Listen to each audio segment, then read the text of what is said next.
name's Julie Paschkis, and I am the illustrator of Through Georgia's Eyes, written by Rachel Rodriguez.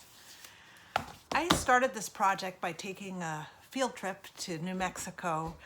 I visited Georgia O'Keeffe's home in Abiquiu and drove the road up to Taos and went to Ghost Ranch and also visited the Georgia O'Keeffe Museum, where I wanted to see as many of her original paintings as I could. When I got to the museum, I kind of panicked because her paintings were so amazing. I was in awe of them. And I thought, how can I possibly add anything to this project? How can I paint her paintings? She already did it better than I could do it. So my husband could see how distressed I was, and he said, let's take a break. And we went over to the Folk Art Museum, the incredible Folk Art Museum, which has a big collection by Alexander Gerard, who was a friend of Georgia O'Keeffe's.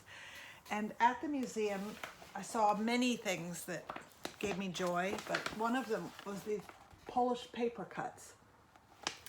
And when I was standing in front of them, I had this eureka moment, which is, that's how I can do the Georgia O'Keeffe book. Instead of trying to paint her paintings, I can do them as collages, and that way I can honor her work and bring something to it, but not be trying to paint her paintings. And all of the paintings that I did for this book were inspired by her work. And Rachel wrote this book with a very spare, elegant style, and I felt like the collages honored the text and they honored O'Keeffe's work, which was also very austere in some ways. So what's different about the work that I did, which was based on her work, is that she's in it. So, for example, this is one of my favorite of her paintings. It's a skyscraper in New York, which is not the first thing many people think of when they think of O'Keeffe. But she lived there and did amazing work. And when I painted the skyscraper, I kind of simplified her image a little bit, but I also added her there. There's a little tiny Georgia O'Keeffe working late into the night. Another piece that I loved was the tree that she did when she stayed up at the house D.H. Lawrence used to live in Taos. And she did this incredible tree staring up from below, and you just sense the power of the tree and of the space.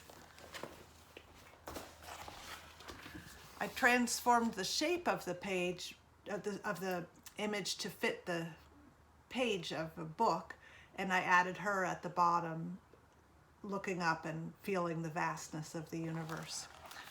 So I was inspired by her paintings, but I was also inspired by the place.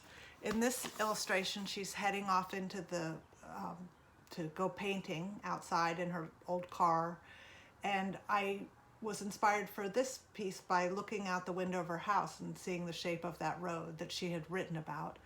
And there is the mountain where she's buried. This book was inspired by the place, it was inspired by her work, and it was really a thrill for me to get to know New Mexico a little bit and to honor this amazing artist through the illustrating the words of Rachel. And thank you very much. Goodbye.